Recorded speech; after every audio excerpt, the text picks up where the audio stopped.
Good morning, everyone. Welcome to Toolbox, your home for fitness, tech, finance, and anything else we find interesting. I'm Scott Hacker. That's Ryan Fossage, and this is the first show of 2025. Yeah, man. Did you have a good New Year's? It was a good new year. There's this new trend amongst people with young children, and I'll kind of be the representative from that on this show. Of having noon Year's Eve, where a bunch of little kids get together and do balloon drops, and you have parties at noon on New Year's Eve, which is much more my speed anyway. So Okay. yeah, we did a bunch of that, hung out with a bunch of other little kids and the cousins of my kids, and it was a good old family-filled week. Well, midweek break. Yeah, I keep feeling like today's Monday, but I'm also thankful that it isn't Monday. That would suck. Oh, I know. Yeah, today's kind of the warm up for actually starting the race next Monday. Yeah, that's a good way to look at it. I kind of like Yep. easing back into it. Anything else with any other thoughts with the new year coming in? I know yesterday was off, and the day before I was off, and I texted you and I'm just like, dude, I'm having like all this anxiety about wanting to be productive and like all these things I want to accomplish, and I'm just like I'm trying to do too much. I'm having like a existential can't do everything moment. Well, I mean, I do have to say, for me, traditionally, New Year's Day has never been like a fun holiday for me. Like, New Year's Eve is a fun one. You're kind of celebrating in there. And New Year's Day, I just sort of always feel like I'm just sitting there with idle hands, nothing to channel it into it. And I'm like, I should be doing something. I should be embarking on the quest to achieve the next goal or do the next thing. It's hard for me to get in the spot of like this quiet zen. I'm just gonna chill out, let myself warm up and ease in it. That's I've never been I'm not a slow ramp guy. So yeah, no, Yeah, I empathize with you there. I have a lot of big ambitions and goals for the next couple years here, and January 1st is a tough time to not just be going. Like the hamster wheel spinning in your head. It's kind of hard to be in the moment. totally agree. I will, though. I would rather have the problems we're describing than the inverse of the problems that we're describing, where you have like no ambitions, no thoughts about what you want to accomplish, and just so I'll Generalized take the apathy. for sure. Yeah. No, I know. I have a lot of pros and cons, but one thing I don't lack is ideas and things I want to try to do. So yeah, I'm sure the flip side of that coin's a lot worse than the anxiety you get from overthinking everything. For sure, for sure. Well, let's talk start the new year on a happy note and talk about the collapsing middle class, shall we? Yeah. Uh, so I was watching. Speaking of New Year's, was watching the original Joker, not the original, but the older Joker movie from like 2019 with Joaquin Phoenix. Okay, Joaquin. Okay. Um, Joaquin, yeah. Um, and I had a thought of, you know, for once watching the Gotham universe, I was rooting for the Joker in a way I've never rooted for him before. And it just seemed like there are a lot of parallels with things that are going on today in the world. I think one of the best examples, like a complete parallel, Thomas Wayne being shot and killed, and unfortunately that CEO of United Healthcare being shot and killed about a month ago. Hmm. And it was just maybe I haven't paid attention to Batman with adult eyes in a long time, but the similarities and the parallel threads that were running through both that universe and our actual real lives were eerily close. And so I thought today's topic around, is the middle class being crunched out? What's causing it? And maybe, why or how could we possibly resolve some of that would be some interesting podcast fodder. Even going as far as saying, is Trump the Joker and are the old establishment Democrats the Wayne family? That's kind of a hot take right there. But again, you could maybe draw some parallels. What are your thoughts? No, no, I mean, I think it's an interesting observation. First off, every time I hear Joaquin Phoenix's name, I have to shout out the movie I'm Still Here, which is one of the most bizarre things I've ever seen in my entire life, where it's like a reality show where I'm not totally sure if it was real or not, where he's doing a lot of coke, and it was, yeah, anyway, we watched that once upon a time back in the day. The Cool. other one is Donald Trump, the Joker, or the Wayne family, the establishment Democrats. My brief hot take on that one is Elon Musk is probably the closest analog to what I would loosely say would be, let's call it the Wayne family, ultra high wealth people in technology that are getting engaged. He literally backed Trump, so let's not get too carried away saying the Waynes are the establishment Democrats. But I do think my 30-second take on, is Trump the Joker is interesting because he is a polarizing character. Okay, checkbox Yeah. one. And there are people who think he's sincerely actually a hero in these stories. And there's people that obviously think he's, enemy number one that is messing with the system. So I think there's something there. The middle class thing is something that I think is so interesting because this isn't a hot take. We've been knowing this for a long time. Income inequality is just getting worse and worse in this country, and frankly the globe. And For I was sure. watching a podcast early this morning when I was exercising, and one of the themes they mentioned was, by any objective measure, the economy is just red hot as far as stock markets, home values. I mean, things are. I think the big stat they pulled up there was like household net worth as at an all time high. After this big run up we've had, the Nasdaq's had back to back years of 20% gains. Like this is all like, how can anybody sit there and say the economy's bad? And one of the guys had a very key point on there, which was basically like, if you're not in the, call it, 20 to 40% of people who have a lot of savings and who are invested in the market, or are in any way tied to that performance to manifest in your life. If you're not in that 20 to 40%, the economy's probably shit. you Yeah. know, No, totally you know agree. what I I mean, mean? Um, housing values in the stock market are not good economic gauges for the whole economy. They're good for those in the upper middle class and those that are wealthy. People that are hurting right now, people that are in that lower end of the middle class and the lower class are poor, or just they don't own those things, so they aren't participating in all of yeah. those asset increases. So yeah, I totally agree with whatever you're listening to this morning. Yeah, and like another point along with that I think makes the United States different is, Europe has obviously had a slow drift into, let's just call it democratic socialism for the time being, with the healthcare, and it's kind of, lower ceiling, high floor.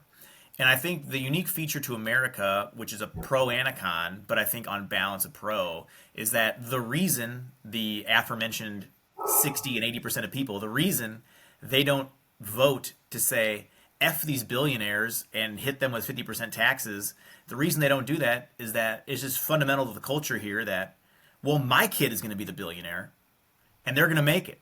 And I don't want them to have to, you know. And I think that's the main reason that we've escaped. I think is actually the wrong word to use. I think that's the main reason there hasn't been any meaningful kind of eat the rich moments here of increasing their is just that there's such a and hell I feel the same way. There's a deep founded belief in this country that I don't want to stick it to the 1% because damn it I am the 1%. I just haven't had my moment yet. You Sure. know. That's a thing that I think comes up quite a bit is just, I heard someone, it's actually Chris Williamson from Modern Wisdom. He said, Americans just always walk around with that first line cocaine energy, whereas the rest of the world just doesn't. Yeah. There's this like an eternal fountain of optimism within the American spirit, which I think is like a hugely undervalued asset that I don't think we talk Hmm. about enough. I think it's okay to be proud to be American, not to get too weird with it, but Yeah. um, It is. Agreed. yeah. What was I going to say? You mentioned something. Oh, I was just going to throw a couple facts at you to back up what we were saying. So this is from Statista and Wikipedia mashup. Take Wikipedia for whatever it is, but directionally all correct. So as of the first quarter of 2024, the wealthiest 1% of U.S. households own approximately 31% of the total nation's wealth. The next 10%, or so you include the next 9% to get the top 10%, that accounts for nearly 2/3 of the total wealth. And so then if you look at the bottom 50%, it makes up only 2.5% of the total wealth of the U.S. So those numbers right there, I think, just sort of speak for themselves. I think they clearly prove that there is a disparity in incomes, a disparity in wealth in this country. Oh, I remember the point I was going to make. I think you mentioned that people don't want to put in all these taxes on the rich because they think one day it will be them who are rich and they will be the ones being taxed. I think it might even be that might be a portion of it, but I think there's another element to it where we just vote on very basic, very polarizing topics, and that becomes noise that drowns out the discussions around taxes. So, like immigration and abortion, I think are sort of the policy battlegrounds that get the most attention, and it just starves any oxygen from the discussion around more economic focused things and tax related things, which is kind of a shame because Yep. I would rather have those bigger discussions. Yeah, a common refrain I'll hear is, they want to keep us in a culture war so that we don't have the class war. Because I think there's enormous amount of truth to that. Because honestly, I think poor rural white people in West Virginia probably fundamentally have the exact same the things that would help them would help poor black people in South Chicago. you Oh, know, 1,000%. you know what I mean, and there's a million directions to go with that, but I think the income inequality thing, though, when you think about it, though, it's like, what do you actually do about it? So the low hanging fruit, everybody initially will say, okay, well, yeah, you just tax the rich people, okay? What's the hard part here? So let's just say tomorrow you taxed Jeff Bezos 50%. I'm just making stuff up here. What do you tax at 50%? If Yeah. all your money is tied up in company stock that you're not realizing the gain on, it isn't income. So you can't. I know there was talk about taxing unrealized gains, but I think that's That's not a real solution. it's functionally impossible if you talk about private markets. You can't have the government effectively being a de facto valuation mechanism for private companies. But For sure. if you can't tax unrealized gains, I don't know how do you tax billionaires at a rate that disincentivizes it? You know what I mean? I really don't know what that even necessarily looks like. You can't make their housing values go down. You can't make Amazon stock get cut in two-thirds without crippling plenty of the rest of the economy. That's something that I do wonder. And also, like, Musk and Bezos, and they have so much money now that, like, you couldn't even functionally spend it if you wanted to. Like, and it's like you can't just sell. If Musk is worth $300 billion, and we're worried about income inequality. You can't just, selling 200 billion of Tesla stock to just buy 200 billion of eight other companies doesn't fundamentally change where the wealth is. It's not being used in a stimulating way per se. So I think it's just a tricky problem to deal with. I think some of and I'm not a tax expert, but I think potentially closing some of the tax advantage loopholes that help people like that. So, for example, like, does Jeff Bezos really need to 1031 exchange his real estate profits? Does he Yeah. really need to have that kind of protection? Um, it makes real estate super attractive, but I kind of wonder if he really needs those Yeah. protections. I think the other thing is looking at less at the individual, more at the corporate level, and I think stock buybacks are a thing of the like within the last 30 years. I think it was in the 80s when that really kind of took hold. I think there should be some level of if you're going to buy back $1 billion worth of stock, you should be paying 10%. There should be some sort of tax on that because a lot of times those stock buybacks obviously only enrich those who are stockholders, and really they only really enrich those who own a lot of stock, which are the people like Bezos and his cohort. So Hmm. I think there might be something there to kind of noodle on. Obviously, I don't know. I don't think stock buybacks are the best use of capital. I don't think they're the most productive use of capital. They're probably good for enriching oneself. I think there needs to be a little bit of that less selfishness at that CEO level, which isn't something necessarily that government can enforce. I think it just needs to be a collective will of the people, if you will, that, think about it. Like if you hoard all of the wealth and no one can buy the shit you're peddling anymore, then the company that peddles the shit goes out of business, because what's the point? Like, you gotta give people some portion of the pie. Otherwise, they're just going to stand up and flip the table. Yeah. And, you know, I think it kind of sounds like, give the small man a bit to pacify him. And in some levels, it sort of is. But if the pacification comes in the form of people being able to be a little bit more financially secure, people being able to, not sweat paying for groceries, I feel like that's maybe a step in the right direction. Yeah, I mean, first off, I wholeheartedly believe that some of those tax loopholes that, in fairness, probably were initially designed to only help rich people. But that do help. But that do help, poor and middle income people. I think there's no reason they should get those. Um, But like, why is there no? I mean, great. If you make under a certain amount of money, take advantage of the loopholes. It seems like it'd be a very simple thing to do to yeah, pass a law that just simply creates a threshold as to whether or not you get to take advantage of some of these things.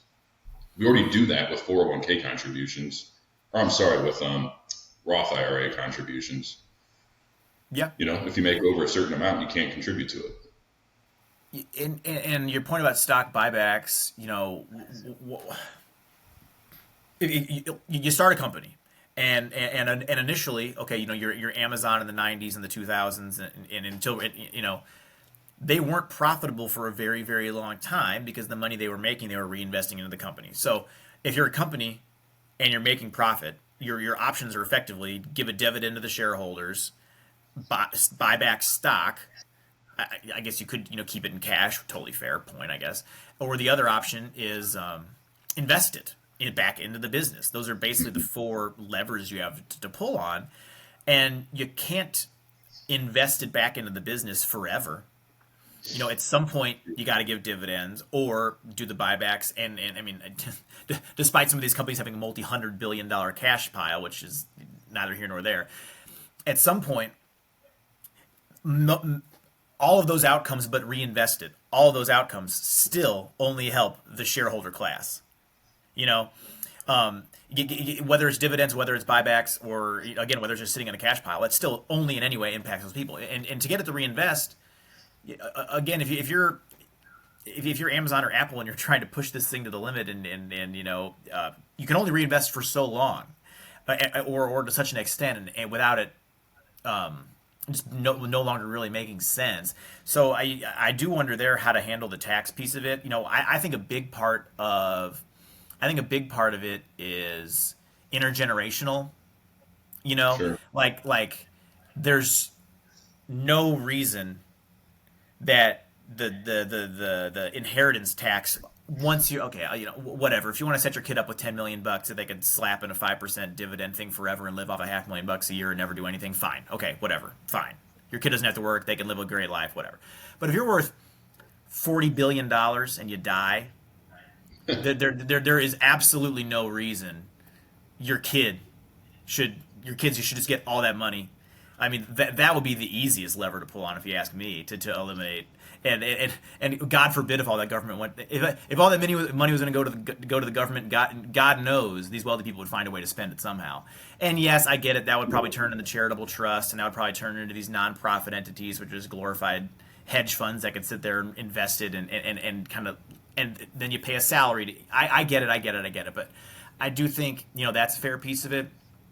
Well, because this is a podcast, we're just having fun. One thing that came across my mind the other day when I was just sort of sitting there, I was like, what if when you're over a certain income threshold, let's say over a $250 million in net worth, let's just throw that out there. What if when you died, a quarter of it, three quarters of it can go to your kids, whatever, and through whatever cool items you have set up. And what if a quarter of it just went to a totally random person, like a lottery, or it went into some kind of pool fund to help the underserved. I do think there's just things there, because what surprises me is the really wealthy. I feel like in the long lens, in the long lens, it typically doesn't end terribly well for them.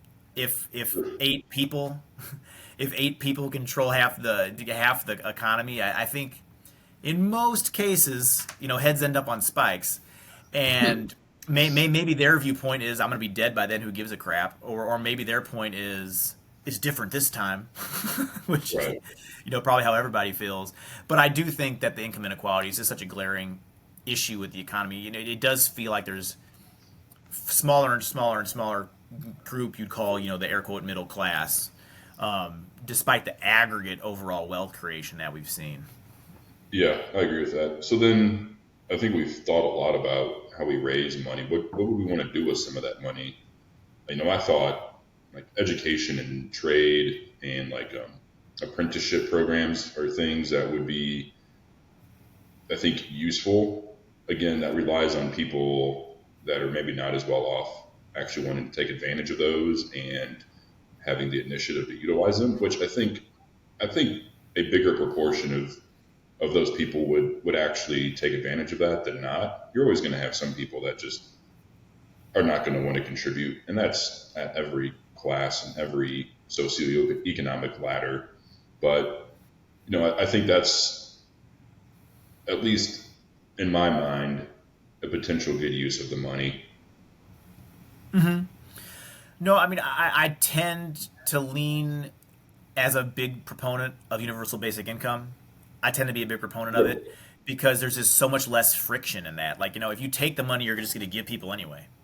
And by the time you set up the red tape and bureaucracies of having these groups to run a program to then give them resources, just give them the damn cash and let them buy the resources. And the thing is, though, the less wealth you have, the higher percentage of the income goes directly to consumption, and the higher the consumption is, that it increases demand, which is good for the economy. So I do directionally think universal basic income is a good thing. It gets you in a tough spot when what about the people who just take all of that money and just blow it on drugs and alcohol, which I think drifts you into a culture war conversation. But Mhm. I think the percentage of people who would do that, let's just chalk that up as waste in the system. If the percentage, I think the percentage of people who do that would be less of a penalty than establishing hierarchical bureaucracies to manage prescribed distribution of resources to underserved people. I do think that's probably directionally true. So I'm a reasonably big fan of universal basic income. It's really interesting to hold both of those thoughts of government has too much bureaucracy and you're a fan of UBI. I don't think you're going to encounter many people that share the same stance as you on those two topics. I kind of understand your concern about the bureaucracy, but I think my other concern is if you just continue to give people money, you never, to use a stupid analogy or to talk about an overused one, if you just give the man a fish versus teaching him to fish, I guess your point is eventually those people would find their way into jobs and would figure out a way to self-train because you're raising the tide of all ships with UBI. I don't know if I'd necessarily trust the trickle down nature of that fully. I don't know. See, I Yeah, don't think I don't I in no way would categorize that as trickle down. I think trickle down is yes, assuming you're right. that, It's not trickle down. yeah, It's kind of percolate up. trickle up. Yeah, yeah. It it's percolate up. I mean, if I think trickle down economics is probably one of the most disproved things ever at this point. I mean, Yeah, that's so a good point. I think it's more like tax cuts, though, as a way to stimulate the economy. It aligns more with that in my mind. I think that's what I was trying to say. I mean, okay, you could make a functional argument that like just removing income tax for people below 50,000 is essentially like UB. I mean, you could make an argument there, but I think that I I think that's a predicated understanding on we're in a situation of full employment. And Sure, I think that also inherently means that people who don't want to work or can't work, which there are people out there that do have, some genuine issues, totally recognize they're that. they're still left out in the dry. Well, I And mean, people again, that can't work today aren't left out in the dry. There's disability. yeah, no I'm not going to fair, say it's sufficient. I don't know the levels in which it's funded or anything like that. yeah. I just know it exists. I mean, one thing that drives me a little nuts. This isn't a huge shift in topic. One thing that drives me a little nuts is just like people's unwillingness to address entitlements in our budget. And I'm going to circle this back to income inequality in a second. I promise. Sure. So it's just like it's like when Social Security was created, I think there was 11 working people for one retired person, and I believe Yep. now it's 3 to 1. And what, Hmm. what what kills me is you sit there and if you talk to someone who's over 65, they'll be like, "Hell no, I wouldn't raise the wage for that. I earn that money. I work for that money." And it's like, is it a true statement that you paid into Social Security your whole life? Yes, that is a true statement. Let's not get wrapped around the axle of earned or worked for, because it was a program designed to maintain some level of what word should I look for? You basically just didn't want old people dying in poverty. Yes. And what kills me is how you can have a rapidly aging population, how healthcare has dramatically improved since Social Security and a lot of these programs started, where such that life expectancy has increased. It just seems insane to me that we all sit there and complain about the national debt and like this whole Doge thing with Musk and Ramaswamy. Even if they chop discretional spending by 25%, it will have incremental impact compared to cutting Social Security and these things by 5%. On a dollar And amount, I totally agree. Yeah. so like it just seems like the most obvious thing in the world where like we just say for people that are currently under 50, you're not going to earn these things till you're 68. And for people currently under 40, you're not going to earn them until you're 70. And people under 30, you're not going to get them until you're 72. And people under 20, you're not going to get them until you're 74. You're just And not going to just get it. and like no one's going to vote for that. And I don't know why it boggles my mind how we all complain about, oh my God, we have this huge national debt and we need to do something about it. But when like if push came to shove and you had to put the vote on there to impact yourself, no one's going to do it. And it just drives me crazy, yeah, how we just keep kicking the can and hoping something will work its way out of it when there just to me feels like to me there feels that there's just straightforward things that would have very minimal day-to-day impact on people that could chop a meaningful amount out of those numbers, and how no one wants to do it. It just surprises me. I mean, I'm 100% with you. And I think that's really interesting because I would classify myself as moderate right, and I think you would classify yourself as more moderate left. And I Yeah. think there's a lot of people like us that are just, we're just slightly on either side of the demarcation line. And I think a lot of us would agree to that. But there's just no one, it's perceived as being political suicide. Again, we put all of our political energy around a few, superficial and like, and I don't necessarily want to say abortion superficial because, it's the wife and all of that, but I don't think it's the most pressing No, topic. God, It's no. not the most pressing problem for the country or the world at the moment. So we play political football with all of these, seemingly less important topics, and then there's no energy left to actually have a real discussion. And it's really frustrating because I agree with you. Like you're exactly right. Like the Doge thing, it's not going to save that much money. As much as I kind of like the energy of it in going through and thinking about ways to be more efficient, I'm all for that. I think people need to understand that it's not going to cure the deficit in any Yeah. ounce whatsoever. I think the best thing you can hope from that is one, some level of government bureaucracy is cleaned up. You're able to reduce red tape and policies that are anti-business. And I'm not saying like you need to roll back the EPA here. Like we should protect the environment. I love hiking. I don't want to. I don't want to rape and pillage the world. But like there needs to be a rationalization at some point. I mean, so little spring cleaning. We all go through phases of life where we got to kind of like re-examine things that are no longer serving us. And I guarantee you, in the federal government, there are things there that are no longer serving us, that are hindering us. We're trying to go faster with one foot on the brake. So we got to figure out ways to take the foot off the brake where it makes sense. And I think that could actually have some good effect on the economy. Will it cure the deficit? Absolutely not.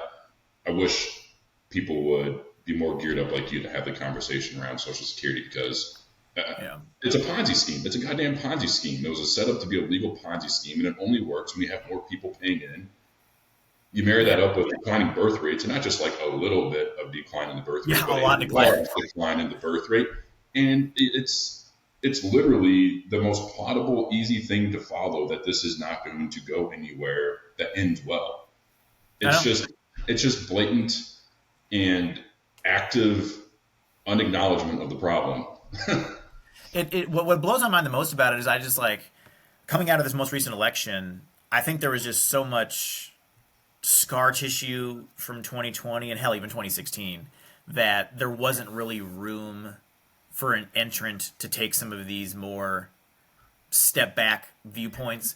But I mean, I think if in 2028, if someone had core to their pitch, I'm going to fundamentally, slowly, incrementally, programmatically extend the ages for these to lower the burden of. So I feel like I can't see how a person under, let's say, 50, I can't see how a person under 50 could hear that and think that's a prudent, responsible thing to do for my own long run because I don't want to I don't want to keep funding these things and be the person who lives in this country when maybe it never happens, maybe you grow our way out of it, whatever. But I don't want to be living here when Right. or if that bomb ever drops because if that happens, it's not going to be good or fun. Okay, so I think it's in my own self-interest to try to mitigate and prevent these things. I think there's a wide open lane for someone to run under something to that general effect of let's youth, let's step up to the plate. And what we're going to get out of it is that we're not going to live in a bankrupt society in 20 years, you know. And I think if that person sort of bolted onto there some of this recent movement of health and wellness and prescribing fitness and prescribing foods instead of the diabetes industrial complex, I think if someone ran with that kind of being their central pitch, you don't really even touch either political party from a culture war standpoint. Like nothing I said there, I feel like touched the hot buttons and I hope someone does that. And you know, I think hopefully some of the culture war stuff is behind us. I think if that's the way most people voted, the election would have gone differently this year. I think the unfortunate thing is with Trump being elected is he's just with him being elected, the only thing the Democrats will care about is just winning next time. And we need to get past and the only thing that Trump cared about was just winning. okay, as We long as need you said to, that too, I'm okay with it. As long as you said that yeah. too. And like to some degree that's good, but I think that's just their sole focus. Like Trump has just turned this into a political sport, even more so than what it already was. Like let's not pretend like this was some like gentlemanly sort of Yeah. perfect type of thing, but it has now just become the sole focus of beating the other side versus actually trying to get stuff done. And you need, I can't believe I'm going to say this, you need someone with sort of the social cachet of an Obama who is more of a unifier healer type to kind of pull people together to tackle some of these topics. Not that I want Obama, Yeah. but someone that is kind of more socially able to be cohesive. Because that's, now granted, I guess you could say he put together some interesting factions in this last election, but I don't think he's necessarily the guy that's going to help heal the divisiveness of this country. I think that's a bit delusional to think. So I think you need someone that can kind of do that, sort of like an FDR type, if we want to use a more older example, that can actually get something done on the topics that I think are important.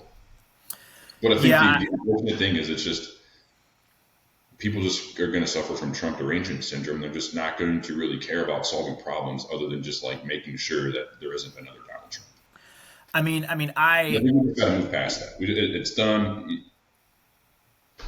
I'll be the first person to say that I think I suffered from I'll call it a mild case of Trump derangement syndrome.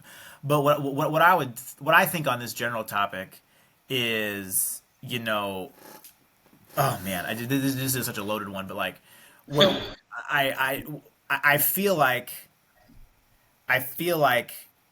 what happened here was a bunch of billionaires, the tech billionaires, Musk, a lot of these folks kind of sat there and they made a calculation and their calculation was, I will be able to influence Trump more than I will be able to influence Kamala Harris. And then, I'm not saying that's necessarily a bad thing.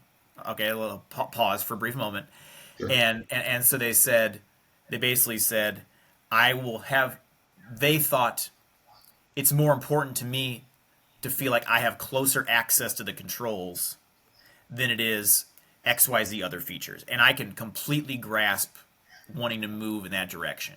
And I think the miscalculation those groups made, groups, individuals, the miscalculation they made was that influence and power are different things. And that at the end of the day, the 100 million people in this country that are devoted, huge fans of Donald Trump, they don't give a shit about what Elon Musk or Mark Andreessen or Peter Thiel think about these regulatory issues that are holding them back from their businesses launching. They just freaking love Donald Trump and how he tells it like it is. And when someone gives you $50 million to fund your campaign, you are in absolutely no way obligated to act in their interest. It is a it is a it is a perceived future benefit. Nah, that's a wrong word to use. It's a maybe assumed future benefit that you get that, but he doesn't have to do a damn thing for these people. And I think what these people are gonna long run regret is that the moment it's clear to Trump power, which is the 100 million people that vote to keep you in, you know, and then the cult of personality that comes along with it, that is different from me getting fed money by these people. And God knows Trump doesn't need money. I don't mean that because he's rich. I mean that because he's just the most like viral personality on earth in regard to just social media. Okay, and I just, when push comes to shove, these people who exchanged money for their perception of gaining power, I think aren't actually going to gain this power that they think they have. And there's going to be a big falling out here because these people that I think they perceived as just useful idiots to get them in a position to be able to do whatever the hell they want with their businesses, I think the people they perceived to do that, I think those are people that are going to be very, very, very upset if it turns out that they were used. And again, I don't want that to happen and play out like that because I want my stocks to go up and I want to keep having a lot of success with my career and my life. But I think that's a fundamental miscalculation that they all made. That you don't, they don't get to pull the strings. They get to sit in a room and give someone an idea that they might get to choose to use, but they don't get to actually do it. And I think it might come back to bite them. Yeah, I mean, I think they probably realize that they're not actually buying favors, but they're just, I mean, buying influence. I mean, I think that's pretty common. And I can't, you said billionaires. I don't think there's, I think there was plenty of billionaires on both sides. I think the one that gets the most notoriety is obviously Musk, but you know, Kamala doesn't raise $1 billion from fundraising from, you know, the everyday man. You know, that's coming from also billionaires. So Yeah. I don't think it was solely billionaires lining up behind Donald Trump. I think even billionaires were not unified and haven't been unified for a while, but they were definitely not unified behind the two candidates. And I'm not willing also to say that there's just 100 million sycophants. I think we got to give people more credit than that. Are there There's 50 million? yeah, no, I don't think. I think the number is much lower than that. There are actually like true sycophants of Donald Trump that are just think he's the second coming. I think I don't want to dive into the election part, but I don't think I necessarily agree with those rough estimates that you threw out there. I, I, okay, 100 million, I'll give you that. That was probably too high. I think there are a genuine 30 million, that's 10% of the population.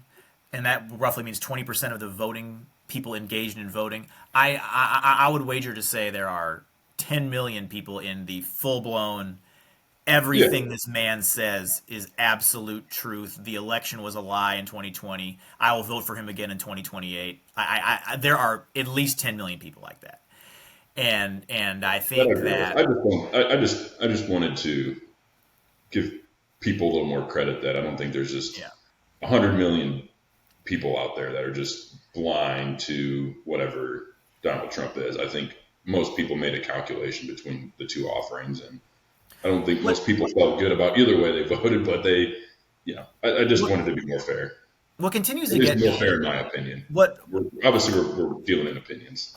what I still haven't what I still haven't come to terms with is how poorly, and to talk about a dated take here, but I think it might come in the how poorly Nikki Haley did in the primaries. It I can't come to terms with that because the number of people you talk to or you hear in these podcasts that are like, oh, I mean, Trump wasn't my first choice, obviously, but push comes to shove against Biden. I really did. I just had to do what I had to do. Well, you had an effing option in February. Yeah, Yeah, the primary system's yeah, screwed yeah. up. You had a damn straightforward option. She would have been the first woman president. She would have beaten the shit out of Biden. I mean, it would not have even been a contest. And God knows she would have beaten Harris. And it's just like that option existed, clear as day. And it's like all the people who are like, "Oh man, I had to, hold my nose and pull the trigger for him." Like, well, you had an effing choice, and it just shocks me that, like, I don't know, I try really hard to be objective. I mentioned I had mild Trump derangement syndrome. Maybe it's showing right now, but I I try to be really objective about this. So like I listen to a fair amount of what I'd call like the man. I even hate using that term, but like I listen to a lot of Manosphere. podcasts. Yeah, I listen to a lot of podcasts that I think are right leaning to try to be like, am I the one who's just like in my bubble here? I try to listen to a lot of it, and and so I feel like I am reasonably objective from an information intake standpoint. And a lot of the people that go on these shows, they do the whole, I held my nose, he wasn't my ideal choice, and it just drives me nuts how there's never the follow up question: who'd you vote for in the primary? You know? Yeah, I mean, I think you make a really good point, and I think that's something that moderates people that as a nation we need to think about how the primary system's failing us and giving us these polarizing candidates. Like I think it's very clear how we get there. Like you and I don't go vote in primaries, but we'll go vote in the national election, and at that point it's already kind of too late. Like the way to influence the politics has already sort of gone out the window. Yeah, I'm with you on that. I'm with you on that front. Like totally. Yeah. I think that's 100% fair criticism of everyone. It's you can't say, "Oh, woe's me! I had to choose between the lesser of two evils," when you had the ability to influence it further up front and you didn't. That's kind I of know. bullshit. And we all, a lot of people do that, including myself. So I think that's entirely warranted. Um, Yeah, I mean viewpoint to that's have. just something that has just always bugged me, especially this whole cycle. And don't get me wrong, I get it. If you put your Republican hat on, well, Biden didn't even have to run a primary. He just got to, but like that's how it works every single time forever for the incumbent president. Like, okay, let's pump the brakes a little bit.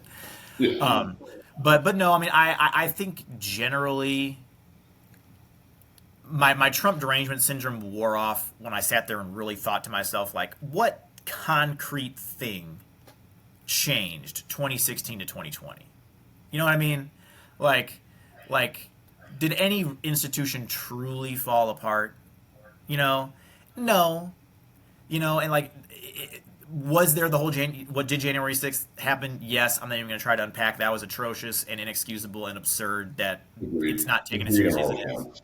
But And but nothing at the end of the day like catastrophic. But then I sit there and but then I sit there and my derangement syndrome kicks back on. I'm like, am I really sitting here where my bar of like it's going to be okay is that nothing catastrophically failed? Like, is that really where my bar is set here? And there's just so many things about this whole topic that just drive me nuts. Like we already hit on the economy, which again I think if I allow myself to zoom out, the economy isn't the Nasdaq and the S&P 500. The economy is the people's everyday perceptions of their spending power and their wealth. And for those 60% of people on that chart, it's bad. yeah, If you don't own Mag 7 stock, it's bad. totally agree. And it's just interesting to me though that the people in that cohort perceive. It's just interesting to me that people in that cohort perceive a party traditionally aligned with trickle down economics, tax cuts for the rich, funded by the. It just surprises me. Like, did the Democrats just drop the ball that badly on messaging, which they did? But it just really surprises me. I got to be honest with you how that all played out, the kind of the populist angle of it, you know. Well, I think, and we should bring this one home, but I think the core values of the party, they're undergoing shifts. And while I agree with you, traditionally that's what the Republican Party has represented. I think that's being redefined, and I think it's still putty at this point. I think both parties' platforms are still in a new molding phase. I think Peter Zeihan talks about this a couple times in some of his videos, where it's like every 80 so rough years, you have roughly political upheaval that takes 3 or 4 cycles for the parties to kind of come up with their new positions. And I think that's what we're experiencing ever sort of since 2016. I think it's probably an 8 to 12 year process. I think we're in the middle innings, maybe sixth inning. I think we'll come out of it by the 2030s, though, with more concrete new positions for both parties. See, I tend to think that he's a singular character, and I don't think there's any other individual I can think of that would have a similar capability to go to the rally and whip the people up and get them to put the hats on and get them to wear the cool T-shirts with the Eagles. I don't think there's a. They may emerge in 3 years. I don't think that person exists, and I think that in 2028, again taking off my Trump derangement syndrome hat, if he doesn't run again, I think in 2028 it's just going to be a boring as hell Mitt Romney type guy. I don't think. I think we're far enough on this journey that someone trying to be like Trump will come across as ingenuine, and doing what he does in an ingenuine way just is just gross and comes across stupid. I think he pulls it off because it at least seems like he's just freewheeling and going for it, and he's Uncle Don. That's how he pulls it off. And I think the tiniest bit to try to like replicate or imitate that, it just looks fake immediately, and people are going to hate that. So that's what I think is going to happen as far as who's going to ultimately be up there in 2020. It's just going to be some super boring, religiously conservative, standard Republican. We'll have to wait and find out. I mean, I think on that note, you didn't see Donald Trump coming in 2014, Yeah. 2013. So If I were a betting man, I saw Michelle Obama was on the list. If I were a betting man, I'm putting my money on Mark Cuban at least running. I'm not saying he's going to win, but I strongly think Mark Cuban is going to be running as a Democrat in 2028. I would be very surprised if he didn't. And under the exact same model as Trump, just a slightly left instead of a ambiguous right. TV personality, independently wealthy. I think that's likely who's going to be at least attracting the most attention on the Democratic side. that'll be interesting. So no, I mean so there's my predictions for 2028 as Yeah. we're entering 2025. What do you got for 25? No, I mean if for 2025, I mean this could be a whole show. I think it's going to be I'm very curious how crypto is going to play out. So I wasn't like early to crypto, but I was, let's call it medium to crypto. I kind of made my big bet in 2020, and I was there for the 2021 ride, which was wild. And I had diamond hands and didn't sell, and I rolled all the way to the bottom and I didn't sell, and now I'm hoping to ride back up one time. And I I think it's so much less tied to policy, and I think it's just so much more fueled by. Yeah, I think everyone's trying to capture that dragon of 2017 again, and I think it's probably got one more good wild ride like that in it. But eventually, the wild rides are going to kind of, level out and be a little less exciting. But I think crypto is going to be a very big topic this year. I talked about the metaverse briefly in the last show. I think we're still 2 or 3 years out from that coming back, but that's going to come back. You heard it here first. And generally what I'm predicting and hoping happens is pretty much just a non-event in regard to big changes in our political environment. Yeah. Um, I mean, a big non-event is probably like the most probabilistic True. forecast, but it's also the least exciting. The little thought I've given on it is I think it was more around the stock market, which isn't necessarily super interesting. Okay, medium interesting.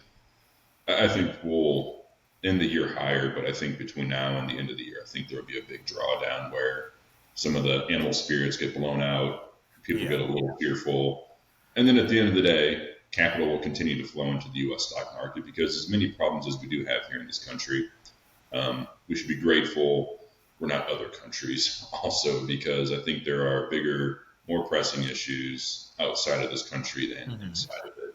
Granted, there's lots of problems everywhere, but I think we also lose sight of the fact that in terms of economics, in terms of financial structuring, the U.S. is still strong compared relatively to the rest of Yeah. the world. And No, I mean, at the end of the day, that's where money goes to seek return, and it's in the U.S. markets. And I think at the end of the day, that will continue to push things higher. I don't think you're going to see the same rate of returns that you've seen the past 2 years, but that's unrealistic to think that's just going to continue. But yeah. that's my very Well, the one thing lukewarm I'll tell take. you, one thing I'll tell you for sure is that if we don't see 20% returns, it's going to be Biden's fault. Um, but I and think well, you're but and the gains we saw in 23 and 24 were all because of Trump coming. But no, but in a more serious note, what I would say is in regard to this next year, and I mean maybe to kind of tie AI into this a little bit. Oh well, no, that's where I meant to go with that. Is that the the reason capital is flowing in the United States? Okay, that's why I mentioned Trump. I was going somewhere with this. The Nobel Prize was awarded, I think it was maybe last year or the year before that, on the topic of what makes countries wealthy, and kind of the elevator pitch version of this is it's institutions, okay, and by that what they effectively are trying to say is that if you can be in an environment where you can do business in a trustworthy way, where signing a contract means you signed a contract and it's enforced, and laws mean there's laws and they affect people equally, and it's not all about whose brother-in-law works for the government or about what kind of insider tradings happen, that is a foundational piece to sure. economic development. And what I fear somewhat is when we find ourselves where there's just such transparent, high level influence.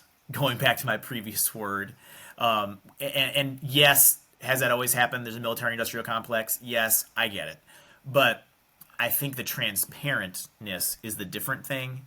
And I tell you, man, if we're 6 months into this thing and SpaceX gets some huge no bid contract, it, it's not going to help the case of our it's not going to help the case of our institutions being foundational to why people want to do business in the United States. And I'm not saying that's for sure going to happen, but I it feels to me like that's not outside the realm, and that's a fast track to oligarchy that I think should concern most people, including the wealthy. So I think we just need to be a little aware of and pay close attention to those things as they're happening, because those can chip away at why all the money keeps flowing here. You know? Well, I think the transparency is actually a good thing because then it allows criticism to be brought to the table if things do look sketchy and things do occur like you mentioned.